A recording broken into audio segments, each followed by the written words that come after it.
We're going to begin this morning with that wake-up call for both Republicans and Democrats. The local race with huge implications, and it could not have been closer. The Democrat in Georgia's 6th congressional district race, Jon Ossoff, did not win the 50% needed to take the traditionally red state, but he came extremely close. Now, that battle only gets hotter with a runoff scheduled for June, and President Trump weighing in, going in on a new tweet, really a tirade against the Democrat. And we get a great team of correspondents and guests here to break it all down. I want to take you first to NBC's Ron Allen. He's in Atlanta. Ron, Jon Ossoff did not get enough votes for an outright win, but Democrats across the nation, they're telling a story that this is a huge victory, or a symbolic one, I guess, for them, but he didn't win.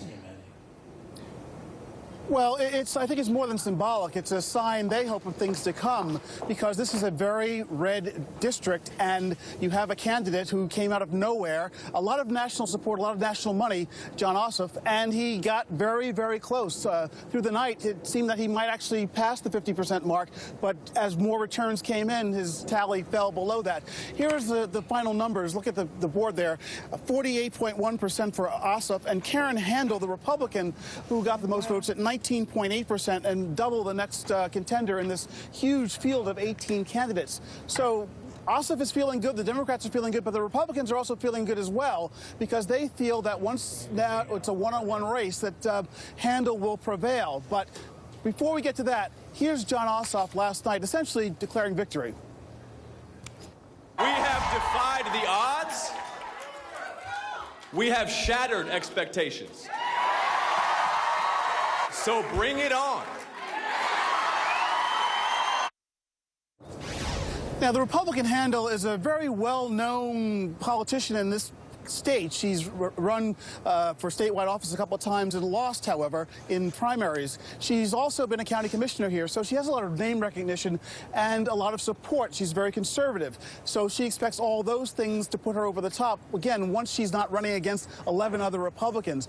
But the Democrats are feeling very good about this, because they see a district that's changing. There are a lot of white, well-educated professional people here. It's a fairly upscale district north of Atlanta that's growing and changing. It's more diverse now than it was. Tom Price won here by a huge margin, but he was a very popular incumbent. So the Democrats would argue that skews his performance then. Donald Trump won here by just a small amount of percentage point or two over Hillary Clinton. So the Democrats see potential here, and if they can win in a place like this, if they're to win the House, they have to win places like this. So again, a big night for the Democrats, but the Republicans still feel pretty confident about their chances 60 days from now in the runoff.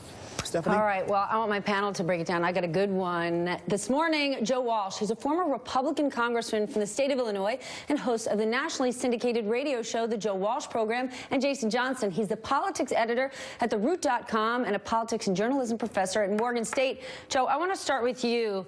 This was close for Jon Ossoff, but he lost. But if you compare it to this district in November, the Democrat only got 38%.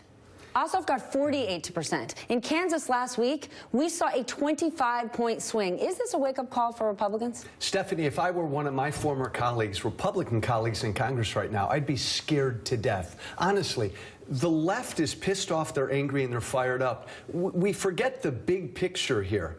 These are red districts. Kansas was a solid red district. This is a solid red district. We're not talking about swing districts. This would be like conservative Tea Party Joe Walsh running in the city of Chicago and coming close. That's like earthquake stuff. This is a total wake-up call to Republicans. Is coming close enough, though? Look at this number. We sit here 99 days in, offended, angry, blown away by all the things President Trump didn't do. And while it is solidly red, you once lived there. It's not deep red in terms of who lives there. It's not deep red, and Hillary Clinton only lost by like 1 or 2 points. But here's the thing, Stephanie.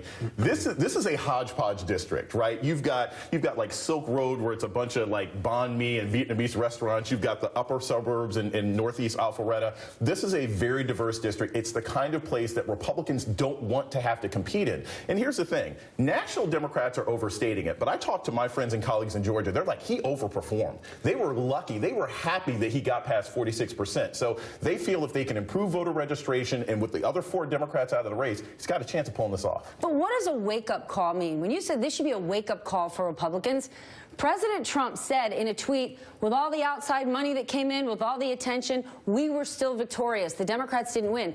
But it's President Trump who came out with 6, 7, 8 tweets elevating this. It was more about Trump than anything else. If this is a wake-up call to Republicans, what does waking up mean? What are they supposed to do? That means ignore Trump and his tweets. One more time. Ignore Trump and his tweets, Stephanie. My Republican colleagues, man, they got to get something done. Obamacare, tax reform, cut taxes, they got to do something. They've got to ignore Trump's tweets. And I get Jason's point about Atlanta, but Kansas last week, that wasn't a hodgepodge district. Man, that's as deep, dark red as you can get, and the Democrats were competitive there. Look, I got elected. I'm sitting here because of the Tea Party movement.